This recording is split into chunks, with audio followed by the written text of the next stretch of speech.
जितना तुम बाप के नजदीक आते जावेंगे उन सभी की रिद्धियां सिद्धियां उड़ती जावेंगी। क्या? उनकी रिद्धि सिद्धियां काम नहीं करेंगी। क्यों नहीं काम करेंगी? क्योंकि वो सब है भूत प्रेतानी सिद्धियां, भूत प्रेतों को सिद्ध करते हैं। और तुम्हारी ईश्वरीय सिद्धि है। रूहानी बाप तुमको ये बेहद की सिद्धि सिखाते हैं। बाप आते ही हैं रिद्धि सिद्धियों को खत्म करने के लिए। रिद्धि सिद्धि कौन करते हैं? बाप के बच्चे करते हैं या भूत प्रेतों की उपासना करने वाले तांत्रिक करते हैं? तांत्रिक करते हैं रिद्धियां सिद्धियां, वो अल्पकाल की होती है। अभी तुम बच्चे बलवान बनते जाएंगे। कौन से बच्चे बलवान बनते जाएंगे? जिनका घड़ी घड़ी निश्चय उखड़ पड़ता है, विश्वास टूट जाता है, वो बलवान बनते जाएंगे।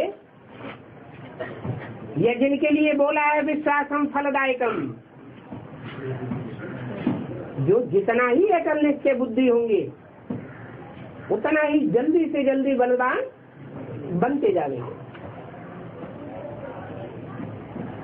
तो उन्हों की रिद्धि सिद्धि थकती जाएगी। तुम्हारे निश्चय विश्वास के आधार पर उनकी रिद्धि सिद्धि थकती जाएगी और तुम्हारी बलवती होती जाएगी।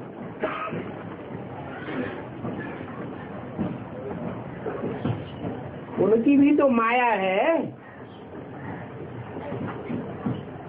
माया को भी कहते हैं सर्वशक्तिवान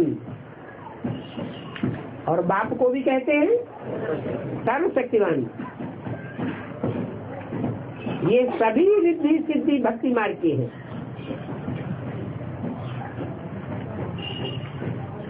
उनका है भोग बल। क्या? जो भोग बल वाले होते हैं वो पवित्र होते हैं या अपवित्र होते हैं? बड़े गंदे होते हैं कोई कोई तो। उनके पास तो जाना भी नहीं चाहिए। उनका है भोग बल और तुम्हारा है योग बल। तुम्हारे योग बल के आगे वो ठहर नहीं सकेंगे।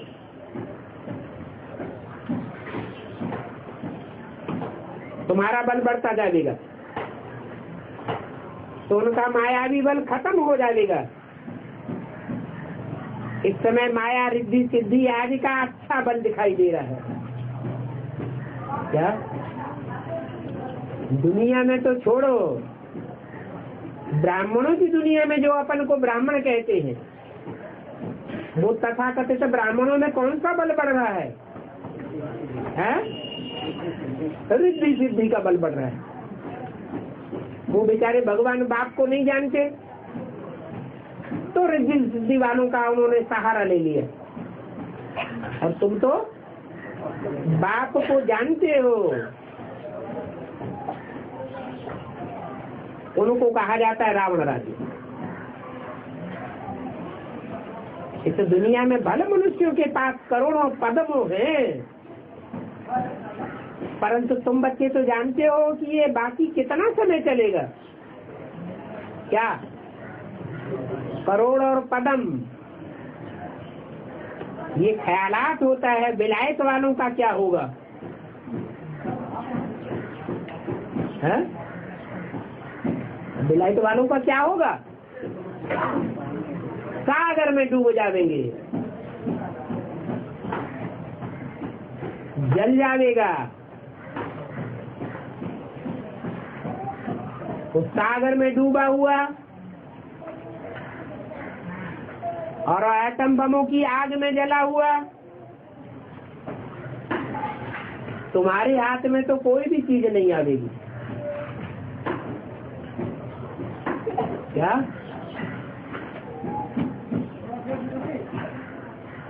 जिनको बाप के ऊपर विश्वास नहीं है वो करोड़ों और अरबों से अपनी जेबें भरते रहते हैं और विदेशी बैंकों में जमा करते जाते हैं, और तुमको तो कुछ भी जमा करने की दरकार ही नहीं। तुम्हारे लिए तो सब कुछ एवर ही होगा। पुरानी चीज तुमको कोई हाथ नहीं लगानी है। इस दुनिया की जो धन संपत्ति है वो पुरानी है या नहीं है? पुरानी है। काम लाई चीज दूसरों के काम में आ गई, वो छिपी चीज हो गई, वो तुम्हारे लिए नहीं होगी। तुम तो नए बन जाते हो ना, तो नई दुनिया की हर चीज तुम्हारे लिए नई होनी चाहिए। 5 तत्व भी नए होंगे, शुद्ध हो जाते, तो नई खानियों से नया सोना निकलेगा, हीरे जवाहरात आदि निकलेंगे।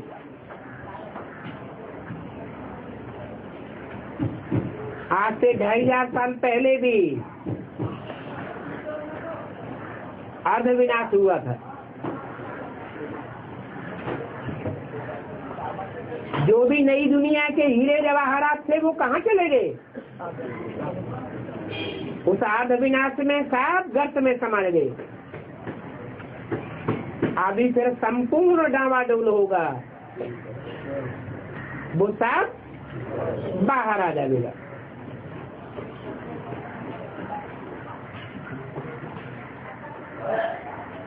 होगा जरूर,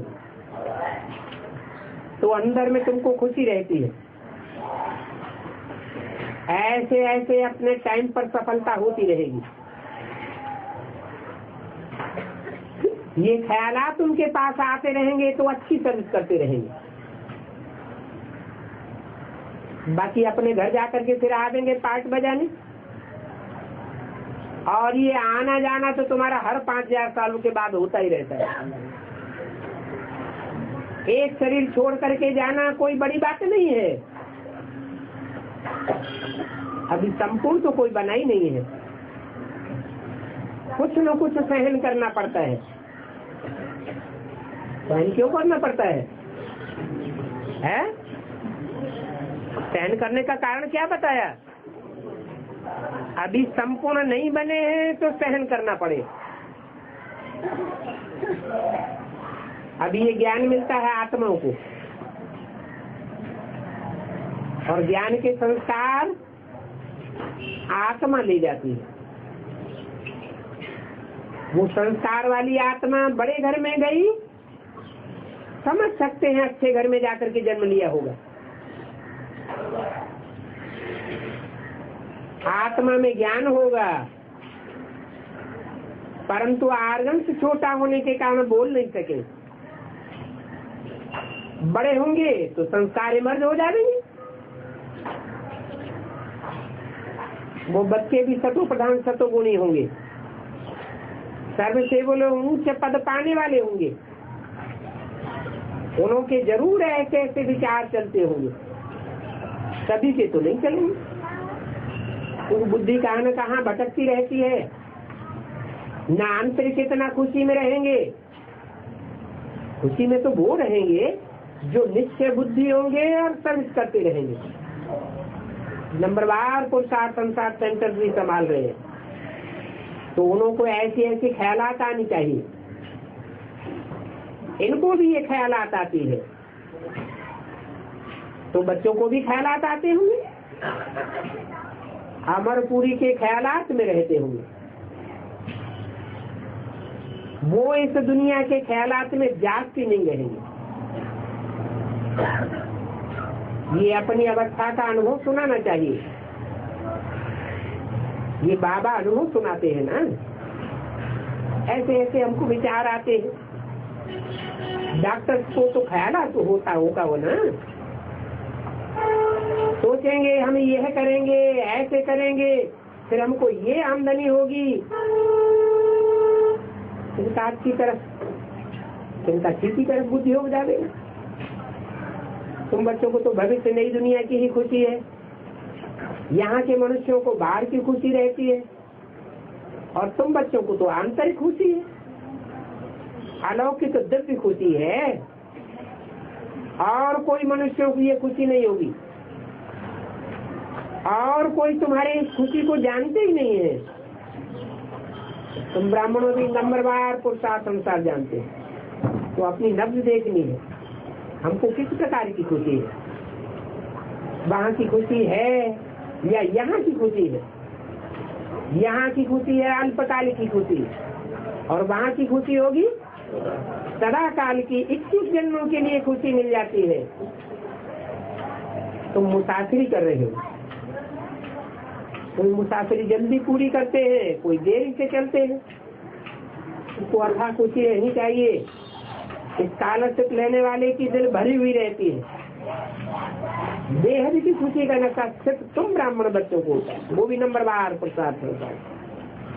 अच्छा, मीठे मीठे रूहानी बच्चों को रूहानी बाप दादा का याद, क्या गुड नाइट। ओम।